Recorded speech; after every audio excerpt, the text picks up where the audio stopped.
Hello everyone, welcome to my channel. This is محمد سيف. أهلا بيكم في درس جديد. درسنا النهاردة هو شرح وأسئلة Chapter 2 من قصتنا Great Expectations المقررة على الصف الثالث الإعدادي لغات. ما تنساش تشترك في القناة وتفعل زر الجرس علشان توصلك كل الفيديوهات الجديدة. يلا بينا نبدأ درسنا. ومع ملخص الفصل من خلال الكلمات. لما رجع بيب البيت بعد ما قابل الكونفكت واداله الحاجات اللي كان سرقها، الأكل والفايل، رجع البيت لقى أخته مشغولة بتحضير عشاء الكريسماس. العشاء طبعا كان بدأ الساعة 1:30 ظهرا. كانت مهمة بيب إن هو يفتح الباب للضيوف اللي كانوا عبارة عن 3 من الجيران وأنكل بامبل تشوك. أنكل بامبل تشوك ده العم بامبل تشوك، كان من وجهة نظر بيب كان راجل سمين وغبي، وكان بيحترم أخته جدا، ولكنه ما كانش بيهتم قوي أو حاطط اعتبار لبيب ولا جو. أنكل بامبل تشوك هو جاي كان جاب معاه 2 bottles of wine، زجاجتين من الخمر. الكل طبعا كان سعيد وفرحان في الكريسماس دينر ده، ما عدا بيب اللي كان خايف ومرعوب جدا. لما اخت بيب اكتشفت اختفاء الميت باي اللي كان طبعا بيب سرقها واداها للكونفكت، طبعا بيب قام وجري فتح الباب عشان يهرب، لكنه لقى مجموعة من الجنود في وشه. soldier جنود، طبعا كان معاهم سيرجنت القائد او الضابط معهم. طبعا كانوا جايين بيسألوا او بيدوروا على البلاك سميث او الحداد اللي هو جو طبعا، عشان كان معاهم هاند كافس اللي هي كلبشات كان فيها مشكلة، كانت بايظة عايزين يصلحها طبعا عشان يستخدموها في القبض على التو كونفكتس اللي كانوا هربانين. كونفكتس جو طبعا بدأ يشغل الورشة او الفورج بتاعته اللي هو بيشتغل فيها، وقال لهم ان الهاند كافس دي هتتصلح خلال 2 ساعات، وفعلا انتهى من تصليحهم. وجو طلب من السيرجنت ان هو يحضر معاه لحظة القبض على الكونفكتس الهاربين، وفعلا السيرجنت وافق وعرض عليه كمان ان ياخد بيب معاه. فعلا راحوا كلهم مع الجنود للمكان اللي فيه الكونفكتس. هم كانوا موجودين في المارشز اللي هي المستنقعات. لما الجنود وجو وبيب وصلوا للمارشز، فعلا لقوا الكونفكتس كانوا موجودين في احد الديتشز اللي هي المصارف، وكانوا عمالين بيتخانقوا وبيضربوا بعض وبيشتموا بعض شتايم زي ميردر. واحد عمال يقول للتاني ميردر يعني قاتل، والتاني عمال يقول كونفكت يعني يا سجين. السجين بتاع بيب كان ماسك التاني وسلمه للسيرجنت.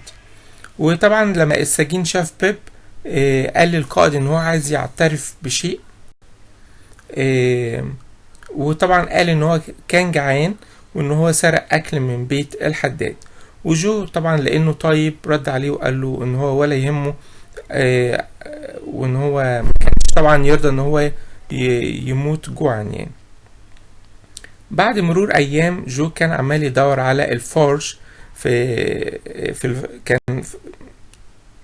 جو كان في الفورج المكان اللي بيشتغل فيه، وكان عمال يدور على الفايل اللي هو المبرد اللي كان بيب سرقه وادالي الكونفكت. وطبعا في اللحظة دي كان المفروض بيب يعترف له بالحقيقة the truth الحقيقة، ولكن بيب كان كاورد، كان جبان قوي ان هو يعترف. admit يعترف or confess يعترف برضو، ولكنه كان كاورد، كان جبان ان هو يعمل ده، ومرضاش يقول لجو الفايل فين او اللي حصل بالظبط في الفصل الاول. وبكده انتهت احداث chapter 2. ودلوقتي مع النوع الاول من questions على chapter 2. First question: What was Pip's opinion of Uncle Pumblechook? كان رأي بيب ايه في العم بامبلتشوك؟ He was a fat stupid man. كان شايفه ان هو راجل تخين وغبي with hair that stood up on his head بشعر واقف على رأسه. He greatly admired his sister وكان معجب بشكل عظيم بأخته but thought very little of Joe and Bib لكنه ما كانش عامل اعتبار قوي لجو وبيب. What did Pip do when Mrs. Joe asked about the pie? بيب عمل ايه لما اخته سألت على الفطيرة؟ He opened the door and ran straight into a group of soldiers. على طول هرب طبعا، فتح الباب وجري ناحية مجموعة من الجنود كانوا هما جايين يسألوا عن الحداد. What did the sergeant need the blacksmith for? يا ترى الضابط ده كان محتاج الحداد في ايه؟ He wanted Joe to mend the handcuffs. كان محتاج جو يصلح له الكلبشات.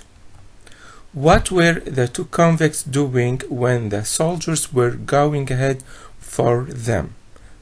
كان الساجنين بيعملوا ايه لما الجنود كانوا متجهين لهم عشان يقبضوا عليهم؟ They were fighting at the bottom of a ditch. كانوا عمالين بيتخانقوا في قاع مصرف.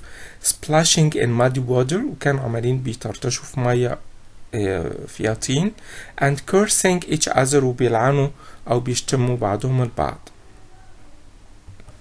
بنكمل questions. What did Bib's convict admit and why? السجين بتاع بيب أو اللي يعرف بيب اعترف بإيه وليه؟ He admitted taking drink and food from the village. هو اعترف ان هو اخد او سرق شراب وطعام من القرية as he must eat لانه كان لازم ياكل. He did that because he didn't want anyone to be blamed for what he did. هو طبعا اعترف بسبب انه ما كانش عايز اي حد ان هو يلام على اللي هو عمله. What was Joe's reaction when he knew that the convict stole food from his house?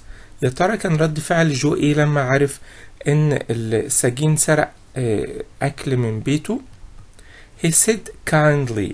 قال بشكل طيب You're welcome to it.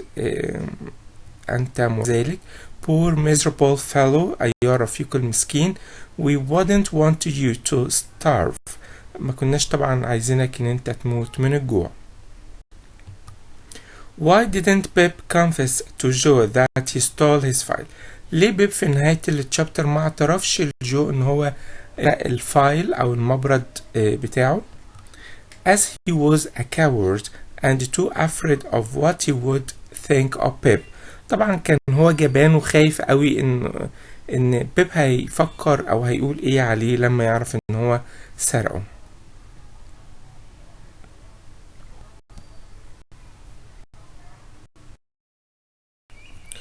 مع النوع التاني من questions اللي هو ال quotations بيطلب منك comment on these quotations.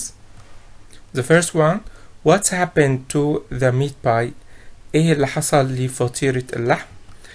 This was said by Mrs. Joe. الكلام ده اتقال بواسطة Mrs. Joe on the Christmas dinner على عشاء الكريسماس. She didn't find the meat pie in the kitchen. ما كانتش لاقية الفطيرة في المطبخ. As Pip stole it and gave it to the convict. عشان طبعا بيب كان سرقها واداها للسجين. The second quotations. This job will take about 2 hours. المهمة دي هتاخد ساعتين. This was said by Joe. الكلام ده اتقال بواسطة جو to the sergeant للضابط who asked Joe to mend the handcuffs اللي كان طلب منه انه يصلح الكلبشات. Joe meant that they would be mended in 2 hours time. طبعا الكلام ده جو كان يقصد بيه ان عملية التصليح تستغرق ساعتين. Bring the boy with you if you like. أحضر الولد معك إذا كنت تحب. This was said by the sergeant. الكلام ده اتقال بواسطة الضابط to جو لجو when جو asked him لما جو طلب منه to follow them while chasing the convicts. لما طلب منه ان هو يجي معاهم او يلحقهم في مطاردة الساجنين. The sergeant agreed, offering him to take Pep too. طبعا الضابط كان وافق وعرض عليه كمان انه يجيب بيب وياه. بنكمل quotations. If he gets his head shot off, don't ask me to mend it. إذا هو حصل له طلق ناري في راسه ما تجيش تطلب مني إن أنا أصلحها له أو أصلح راسه يعني. This was said by Mrs. Joe. الكلام ده قالته Mrs. Joe to Joe لزوجها who would take Pep and follow the soldiers chasing the convicts. طبعا قال الكلام ده لزوجها لأنه كان عايز ياخد بيب معاه ويلحق الجنود في مطاردتهم للساجنين.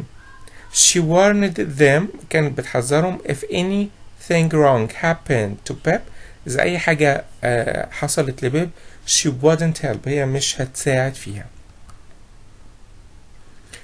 I could have escaped, but I wouldn't let this gentleman get away. He tricked me once. I'll not let him trick me again. بيقول أنا كان ممكن أهرب ولكن أنا لم أسمح للجنتلمان ده إن هو يهرب. هو خدعني مرة ولكن لا يمكن أن أتركه يخدعني مرة تانية.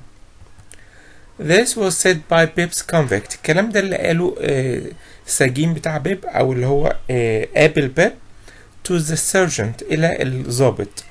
والكلام ده that showed there was something wrong between the two convicts before. الكلام ده بيبين ان في حاجة غلط ما بين ال two convicts بتوع اللي هربوا. and Pip's convict tried to take revenge. وطبعا سجين بيب كان عايز ينتقم من السجين التاني. A man must eat. I took drink and food from the village. I took bread, cheese, brandy and a meat pie. الإنسان لازم يأكل. أنا أخدت شراب وطعام من القرية. أنا أخدت عيش وجبنة وبراندي شراب مسكر and فطيرة لحم. This was said by Pip's convict. الكلام ده قاله سجين بيب who confessed اللي اعترف that he took food from Joe's house. اعترف انه خد او سرق طعام من بيت جو. He didn't want anyone to be blamed for what he did. ما كانش عايز حد تاني يلام على اللي هو عمله. طبعا هو قال الكلام ده عشان ينقذ بيب. وبكده انتهينا من درسنا. اتمنى تكون استفدت. ما تنساش تشترك في القناة وتفعل زر الجرس عشان توصلك كل الفيديوهات الجديدة. سلام.